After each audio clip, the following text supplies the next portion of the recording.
നമുക്ക് കാണാൻ കഴിയാത്തതും സ്പർശിക്കാനാകാത്തതും നേരിട്ടളക്കാൻ പറ്റാത്തതുമായ എന്തോ ഒരു അത്ഭുത വസ്തു നമ്മുടെ പ്രപഞ്ചത്തിലുണ്ട്.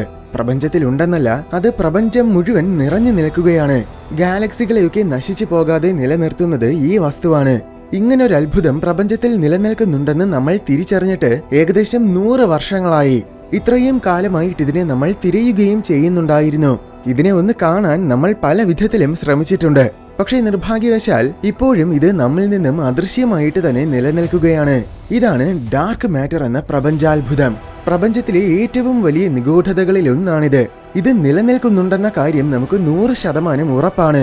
പ്രപഞ്ചത്തിലെ മൊത്തം മാറ്ററിൽ അഥവാ പദാർത്ഥങ്ങളിൽ ഏകദേശം 86% യഥാർത്ഥത്തിൽ ഈ അദൃശ്യമായ ഡാർക്ക് മാറ്ററാണ്. ഭൂമി, ചന്ദ്രൻ, മറ്റ് ഗ്രഹങ്ങൾ, നക്ഷത്രങ്ങൾ, ബ്ലാക്ക് ഹോളുകൾ, നെബുലകൾ, ഗാലക്സികൾ, അങ്ങനെ പ്രപഞ്ചത്തിൽ നമുക്ക് കാണാൻ കഴിയുന്ന ബാക്കി എല്ലാം യഥാർത്ഥത്തിൽ വെറും 14% ആകുന്നുള്ളൂ. അത്രയേറെ ഡാർക്ക് മാറ്റർ കൊണ്ട് നിറഞ്ഞതാണ് നമ്മുടെ പ്രപഞ്ചം. പക്ഷെ എന്നിരുന്നാലും നമുക്ക് ഡാർക്ക് മാറ്ററിനെ കാണാൻ സാധിക്കില്ല. ഡാർക്ക് മാറ്റർ കണ്ടെത്താൻ വേണ്ടി രൂപകൽപ്പന ചെയ്ത എല്ലാ പരീക്ഷണങ്ങളും ഇതുവരേക്കും വെറും പരാജയങ്ങളായിരുന്നു. എന്നാൽ നാസയുടെ ഫെർമി ഗാമ റേ ടെലിസ്കോപ്പിൽ നിന്നുമുള്ള ഡാറ്റയിൽ നടത്തിയ പുതിയ പഠനത്തിൽ നമ്മുടെ ഗാലക്സിയുടെ മധ്യത്തിൽ നിഗൂഢമായ തിളക്കം കണ്ടെത്തി. ഡാർക്ക് മാറ്ററിനുണ്ടായിരിക്കാൻ സാധ്യതയുണ്ടെന്ന് നമ്മൾ പ്രഡിക്റ്റ് ചെയ്ത പല സവിശേഷതകളും കൃത്യമായും ഈ തിളക്കത്തിനുണ്ട്. അങ്ങനെയെങ്കിൽ ഒരുപക്ഷെ ഇത് യഥാർത്ഥത്തിൽ ഡാർക്ക് മാറ്ററിന്റെ തെളിവായിരിക്കുമോ? നമ്മൾ ഇത്രയും കാലം തിരഞ്ഞ ഡാർക്ക് മാറ്ററിനെ ശരിക്കും നമ്മളിപ്പോൾ കണ്ടെത്തിയിരിക്കുകയാണോ? നമുക്ക് നോക്കാം.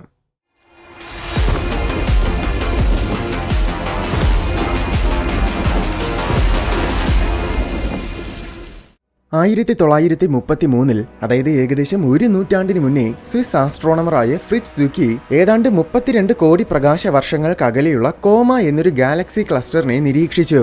അദ്ദേഹം നോക്കിയപ്പോൾ ഈ ക്ലസ്റ്ററിലെ ഗാലക്സികളെല്ലാം അതിവേഗത്തിലാണ് ചലിക്കുന്നത്. ഇത്രയും വേഗത്തിൽ സഞ്ചരിക്കുന്ന ഗാലക്സികൾ സാധാരണഗതിയിൽ ക്ലസ്റ്ററായിട്ട് നിലനിൽക്കില്ല. അതായത് ഒരുമിച്ച് കൂട്ടം കൂടി നിലനിൽക്കില്ല. ഈ വേഗത കാരണം അവയെല്ലാം പിരിഞ്ഞു പോകേണ്ടതാണ്. എന്നിട്ടും ഇവ ക്ലസ്റ്ററായിട്ട് തന്നെ നിലനിൽക്കുന്നുണ്ടെങ്കിൽ ഈ ഗാലക്സികൾക്ക് അത്രയേറെ ഗ്രാവിറ്റി ഉണ്ടായിരിക്കുമെന്നാണ് അർത്ഥം. പക്ഷെ അദ്ദേഹം ഈ ഗാലക്സികളിലെ എല്ലാ നക്ഷത്രങ്ങളുടെയും വാതകങ്ങളുടെയും പൊടിപടലങ്ങളുടെയും അങ്ങനെ ദൃശ്യമായ സകല വസ്തുക്കളുടെയും മാസ് കണക്കുകൂട്ടി നോക്കിയപ്പോൾ ഈ മാസിന്റെ ഗ്രാവിറ്റി തീരെ ദുർബലമാണ്. ഇത്രയും ദുർബലമായ ഗ്രാവിറ്റിക്ക് ഇത്രയും വലിയ ഗാലക്സി ക്ലസ്റ്ററിനെ തീർച്ചയായും പിടിച്ചു നിർത്താനാകില്ല. എന്തായാലും അവിടെ ശക്തമായ ഗ്രാവിറ്റി ഉണ്ട് എന്നത് ഉറപ്പാണ്. അതുകൊണ്ടാണ് ഈ ഗാലക്സി ക്ലസ്റ്റർ നിലനിൽക്കുന്നത് തന്നെ. പക്ഷെ ഇത്രയും ശക്തമായ ഗ്രാവിറ്റി ഉണ്ടാക്കാൻ ആവശ്യമായ മാസ് അവിടെ കാണാനുമില്ല. അതിന് ഇനിയും 10 മടങ്ങോളം മാസ് ആവശ്യമാണ്. മിസ്സിംഗ് മാസ് പ്രോബ്ലം എന്നാണ് ഈ ഒരു വിരോധാഭാസത്തിനെ പറയുന്നത്. ഗ്രാവിറ്റിക്ക് അനുസരിച്ചുള്ള പദാർത്ഥങ്ങൾ ഗാലക്സികളിൽ കാണാനില്ല എന്നതാണ് മിസ്സിംഗ് മാസ് എന്നതുകൊണ്ട് ഉദ്ദേശിക്കുന്നത്. എന്തായാലും ഗാലക്സികളുടെ ഗ്രാവിറ്റിയെ സാധൂകരിക്കണമെങ്കിൽ ഈ ഗാലക്സികളിൽ അദൃശ്യമായ എന്തോ പദാർത്ഥങ്ങൾ വൻതോതിലുണ്ടെന്നും ആ പദാർത്ഥങ്ങളുടെ ഗ്രാവിറ്റിയും കൂടെ ഉള്ളതുകൊണ്ടാണ് ഗാലക്സി ക്ലസ്റ്റർ നിലനിൽക്കുന്നതെന്നും അന്ന് സുക്കി സംശയിച്ചു. അങ്ങനെ അദൃശ്യമായ ആ പദാർത്ഥങ്ങൾക്ക് അദ്ദേഹം നൽകിയ പേരാണ് ഡാർക്ക് മാറ്റർ. നിർഭാഗ്യവശാൽ സുക്കിയുടെ ഈ കണ്ടെത്തൽ അന്ന് അധികമാരും കാര്യമായിട്ട് എടുത്തില്ല.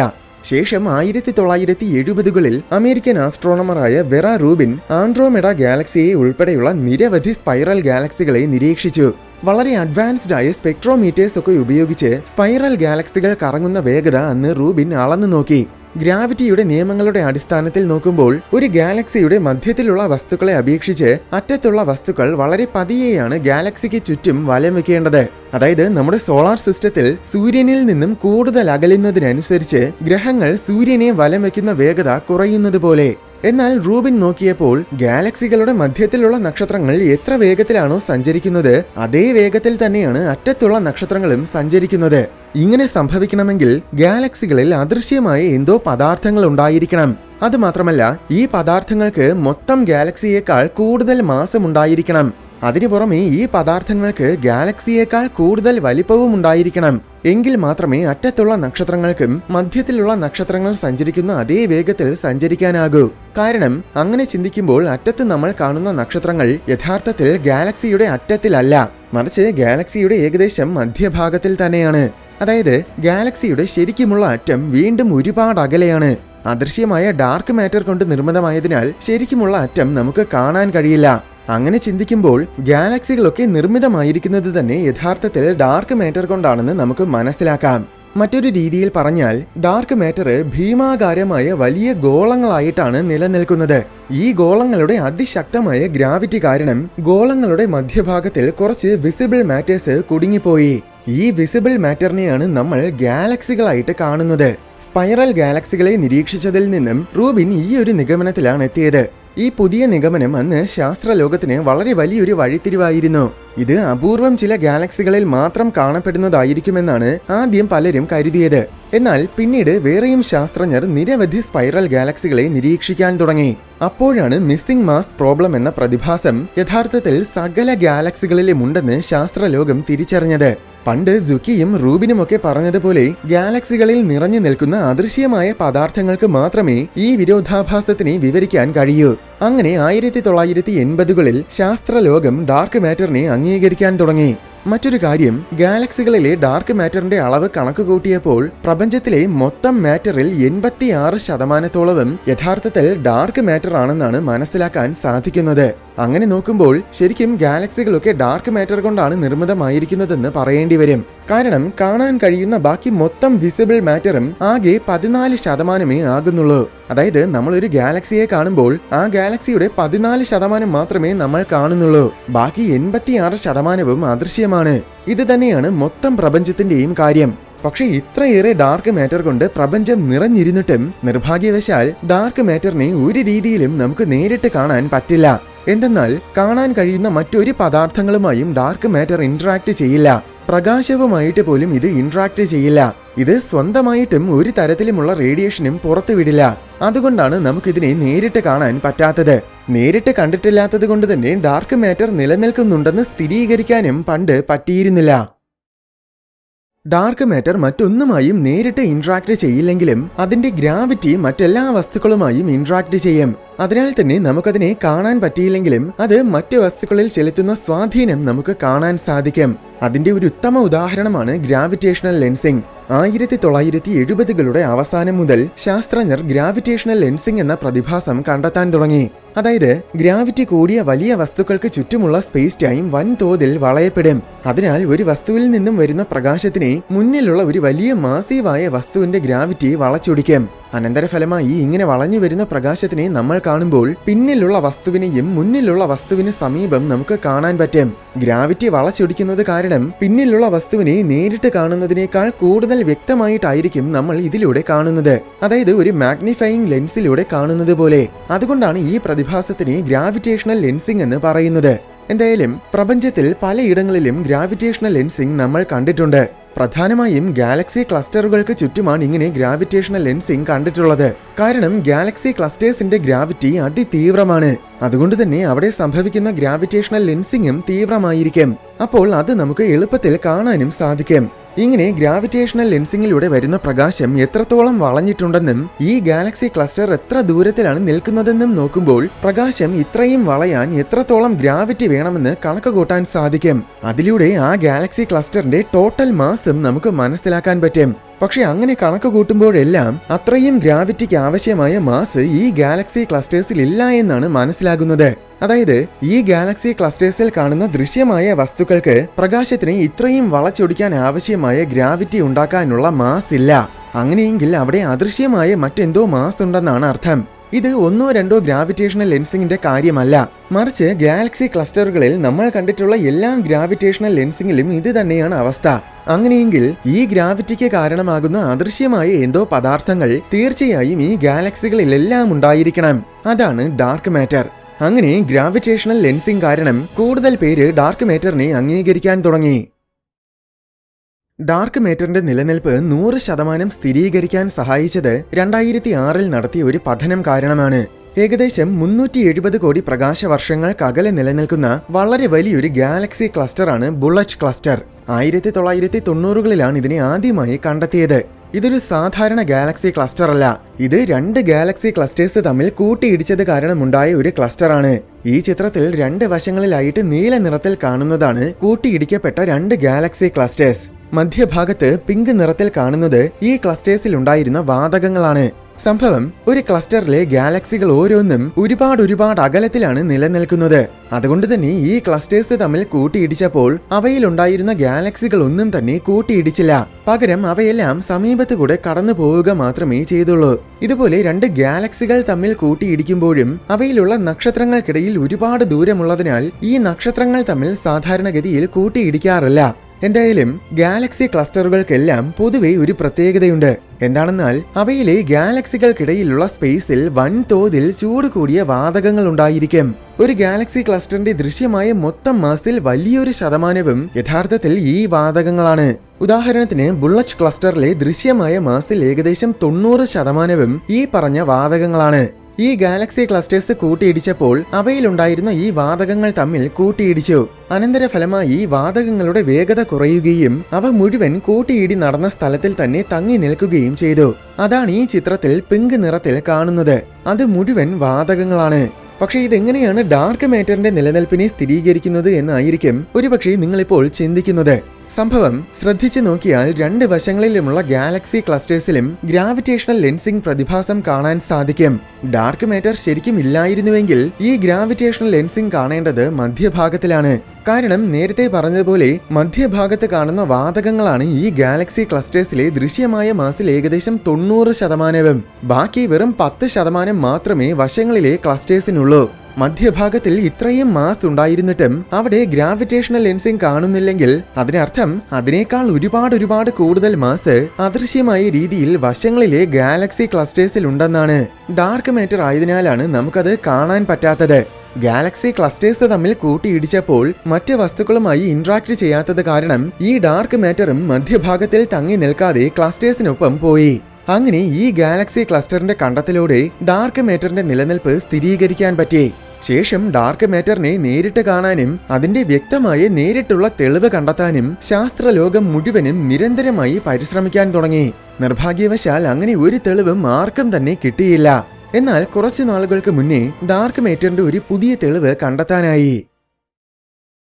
നാസ 2008 വിക്ഷേപിച്ച ഒരു സ്പേസ് ടെലിസ്കോപ്പാണ് Fermi gamma ray space telescope. പേര് പോലെ തന്നെ ഗാമ റേസിനെ മാത്രമേ ഇത് ഡിറ്റക്ട് ചെയ്യുകയുള്ളൂ. പ്രപഞ്ചത്തിലെ ഏറ്റവും പവർഫുൾ ആയ ഇലക്ട്രോ മാഗ്നറ്റിക് റേഡിയേഷനാണ് gamma rays. Pulsars, blazars, supernova explosions, black holes, GRBs എന്നിങ്ങനെ പ്രപഞ്ചത്തിലെ ഏറ്റവും വയലന്റ് ആയ പ്രതിഭാസങ്ങളിൽ നിന്നുമാണ് പ്രധാനമായും ഗാമ റേസ് ഉണ്ടാകുന്നത്. ഗാമ റേസിനെ ഡിറ്റക്ട് ചെയ്യുന്നതിലൂടെ ഇത്തരം വയലന്റ് ആയ പ്രതിഭാസങ്ങളെ കുറിച്ച് പഠിക്കാമെന്ന് കരുതിയിട്ടാണ് ഈ സ്പേസ് ടെലിസ്കോപ്പിനെ വിക്ഷേപിച്ചത്. പക്ഷേ ഇത് ഡാർക്ക് മാറ്ററിനെ കണ്ടെത്താനും ഉപയോഗപ്പെടും. എങ്ങനെയാണെന്നാൽ ഇലക്ട്രോൺസും പ്രോട്ടോൺസും ഒക്കെ ചേർന്ന് സാധാരണ വിസിബിൾ ആയ മാറ്ററിനെ ഉണ്ടാക്കുന്നത് പോലെ ഡാർക്ക് മാറ്ററിനെ ഉണ്ടാക്കുന്ന പാർട്ടിക്കിളാണ് വീക്ക്ലി ഇന്ററാക്ടിംഗ് മാസീവ് പാർട്ടിക്കിൾ. ചുരുക്കത്തിൽ വിംബ് എന്ന് പറയും. പക്ഷേ ഇത് വെറും ഒരു ഹൈപ്പോതെറ്റിക്കലായ പാർട്ടിക്കിളാണ്, അതായത് സാങ്കല്പികമായ പാർട്ടിക്കിൾ. എന്നാൽ അങ്ങനെ പറയുമ്പോഴും ഇത് വെറുതെ ഇരുന്ന് സങ്കല്പിച്ചുണ്ടാക്കിയതല്ല, മറിച്ച് ഡാർക്ക് മാറ്ററിന്റെ നിരീക്ഷിച്ചറിഞ്ഞ് മനസ്സിലാക്കിയ സ്വഭാവങ്ങളുടെ അടിസ്ഥാനത്തിൽ ശാസ്ത്രീയമായി രൂപകൽപ്പന ചെയ്ത പാർട്ടിക്കിളാണ്. ഇതുവരെയുള്ള നമ്മുടെ നിരീക്ഷണത്തിൽ ഡാർക്ക് മാറ്റർ വിസിബിളായ ഒന്നുമായും ഇന്ററാക്ട് ചെയ്യില്ല. അതിന് വേണമെങ്കിൽ ഗ്രഹങ്ങളിലൂടെയും നമ്മുടെ ശരീരത്തിലൂടെയും ഒക്കെ കടന്നു പോകാം. നമ്മൾ അത് അറിയുക പോലുമില്ല. വിംബും അത് അറിയില്ല. എന്തിനേറെ പറയുന്നു, നക്ഷത്രങ്ങളിലൂടെ വേണമെങ്കിലും വിംബിന് കടന്നു പോകാൻ കഴിയും. അതിന്റെ കാഴ്ചപ്പാടിൽ നക്ഷത്രം അവിടെ ഉണ്ടെന്ന് പോലും അത് അറിയില്ല. അതുമാത്രമല്ല, ഡാർക്ക് മാറ്റർ ആകെ ഗ്രാവിറ്റിയിലൂടെ മാത്രമേ ഇന്ററാക്ട് ചെയ്യുന്നതായിട്ട് നമ്മൾ കണ്ടിട്ടുള്ളൂ. ഗ്രാവിറ്റി ഒരു വീക്ക് ഫോഴ്സ് ആണ്. ഒരുപക്ഷെ മറ്റ് വീക്ക് ഫോഴ്സുകളുമായും ഇത് ഇന്ററാക്ട് ചെയ്യുമെന്നാണ് കരുതപ്പെടുന്നത്. അങ്ങനെ ഈ കാരണങ്ങളൊക്കെ കൊണ്ടാണ് ഇതിനെ വീക്ക്ലി ഇന്ററാക്ടിംഗ് എന്ന് വിളിക്കുന്നത്.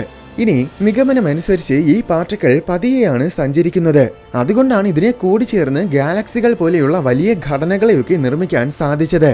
പതിയെ സഞ്ചരിക്കുന്നതാണെങ്കിൽ സ്വാഭാവികമായും ഇത് സാധാരണ വിസിബിൾ ആയ പാർട്ടിക്കിൾസിനേക്കാളും ഒക്കെ ഒരുപാട് മാസീവായിരിക്കും. അതുകൊണ്ടാണ് ഇതിനെ വീക്ക്ലി ഇന്ററാക്ടിംഗ് മാസീവ് പാർട്ടിക്കിൾ എന്ന് പറയുന്നത്.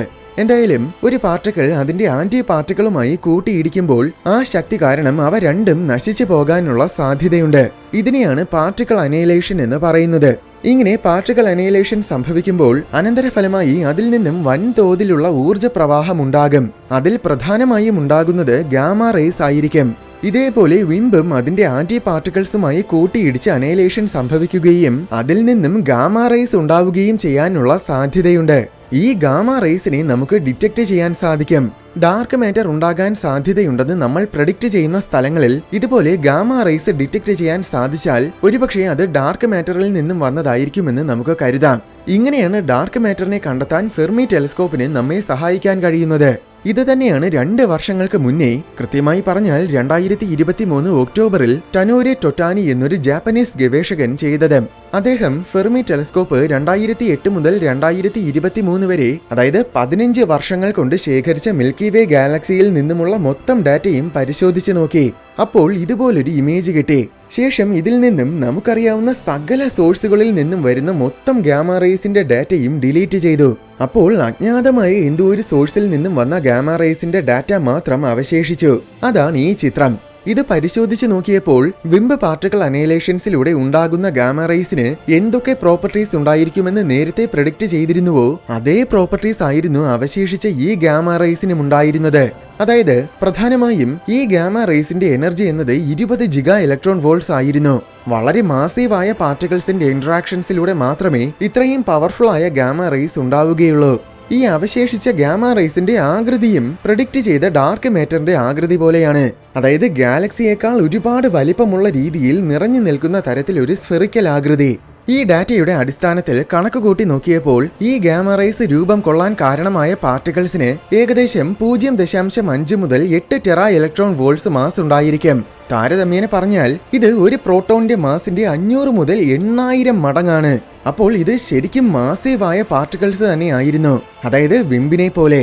അങ്ങനെ ആകെ മൊത്തത്തിൽ ഇത് പ്രെഡിക്റ്റ് ചെയ്ത ഡാർക്ക് മാറ്റർ പാർട്ടിക്കിൾസിന്റെ ഗാമ റേസുമായി വളരെ സാമ്യതയുള്ളതാണ്. പക്ഷേ എന്ന് കരുതി ഇതിനെ ഡാർക്ക് മാറ്ററിന്റെ തെളിവായിട്ട് നമുക്ക് പരിഗണിക്കാനാകില്ല. അതിന്റെ പ്രധാന കാരണം ഇത് ഒരുപാട് പേര് ഒരുമിച്ച് ചേർന്ന് നടത്തിയ പഠനമൊന്നുമല്ല. ആകെ ഒരേ ഒരു ഗവേഷകൻ മാത്രം നടത്തിയതാണ്. ഇതുവരെ അധികം ആരും തന്നെ ഇതിനെ സമഗ്രമായിട്ട് പഠിക്കുകയോ വിലയിരുത്തുകയോ ചെയ്തിട്ടില്ല. അതുകൊണ്ട് തന്നെ ഈ പഠനത്തിനെ നമുക്ക് അത്രത്തോളം ഗൗരവമായിട്ട് എടുക്കാനും ആകില്ല. ഇനി രണ്ടാമത്തെ കാര്യം, ഒരുപക്ഷെ ഈ പഠനം സത്യമാണെങ്കിലും ഈ ഗാമ റേസ് ഡാർക്ക് മാറ്റർ പാർട്ടിക്കിൾസിൽ നിന്നും തന്നെ വന്നതായിരിക്കണമെന്നില്ല. ഒരുപക്ഷെ നമ്മൾ ഇതുവരെ മനസ്സിലാക്കിയിട്ടില്ലാത്ത എന്തെങ്കിലും പ്രതിഭാസത്തിൽ നിന്നും വന്നതായിരിക്കാം. അതുമാത്രമല്ല, യഥാർത്ഥത്തിൽ വേറെ പല പ്രതിഭാസങ്ങൾക്കും ഇതിനേക്കാൾ പവർഫുൾ ആയ ഗാമ റേസ് ഉണ്ടാക്കാനാകുമെന്ന് പണ്ടേ തന്നെ നമ്മൾ മനസ്സിലാക്കിയിട്ടുണ്ട്. ഉദാഹരണത്തിന് 2024 ചൈനയിലെ large high altitude air shower observatory 2.5 peta electron volts ശക്തിയുള്ള ഗാമ റേസ് ഡിറ്റക്ട് ചെയ്തു. അതായത് ഡാർക്ക് മാറ്ററിന്റേതാണെന്ന് സംശയിക്കുന്ന ഗാമ റേസിനേക്കാൾ 100 കണക്കിന് മടങ്ങ് കൂടുതൽ പവർഫുൾ ആയിരുന്നു ഇത്. ഇത് 4600 പ്രകാശ വർഷങ്ങൾക്കകലെയുള്ള സിഗ്നസ് എക്സ് എന്നൊരു ഭാഗത്ത് നിന്നുമാണ് വരുന്നത്. സിഗ്നസ് എക്സ് നമ്മുടെ മിൽക്കി വേ ഗാലക്സിയിൽ തന്നെയുള്ള നക്ഷത്രങ്ങൾ രൂപം കൊള്ളുന്ന ഒരു മേഖലയാണ്. ഇത്തരം മേഖലകളൊക്കെ പൊതുവെ അത്യധികം കെയോട്ടിക് ആയിരിക്കും. ഒരുപാട് നക്ഷത്രങ്ങൾ രൂപം കൊള്ളുന്ന മേഖലയായതിനാൽ ഈ നക്ഷത്രങ്ങളിൽ നിന്നുമെല്ലാം വമിക്കുന്ന ശക്തമായ സോളാർ വിൻഡ് മുഴുവൻ പരസ്പരം കൂട്ടിയിടിക്കും. അപ്പോൾ അവിടെയുള്ള പ്രോട്ടോൺസ് ഒക്കെ അതിവേഗത്തിൽ ചെന്ന് മറ്റ് കണികകളുമായി കൂട്ടിയിടിക്കും. അതിന്റെ അനന്തരഫലമായിട്ടാണ് ഇത്രയും പവർഫുൾ ആയ ഗാമ റേസ് ഉണ്ടാകുന്നത്. ഇത് വെറും ഒരു ഉദാഹരണം മാത്രമേ ആയിട്ടുള്ളൂ. ഇതുപോലെ വളരെ പവർഫുൾ ആയ ഗാമ റേസ് ഉണ്ടാക്കാൻ കഴിയുന്ന നിരവധി പ്രതിഭാസങ്ങളെ പ്രപഞ്ചത്തിൽ പലയിടങ്ങളിലും നമ്മൾ കണ്ടെത്തിയിട്ടുണ്ട്. ഡാർക്ക് മാറ്ററിന്റേതാണെന്ന് സംശയിക്കുന്ന ഈ ഗാമ റേസ് മിക്കവാറും ഇതുപോലെ മറ്റെന്തെങ്കിലും പ്രതിഭാസത്തിലൂടെ ഉണ്ടായതായിരിക്കാനാണ് കൂടുതൽ സാധ്യത. ഈ പഠനത്തിന്റെ കൂടുതൽ ഡീറ്റെയിൽസ് വരുന്നതുവരെ ഇതിനെ വെറും ഒരു അവകാശവാദം മാത്രമായിട്ട് പരിഗണിച്ചാൽ മതി.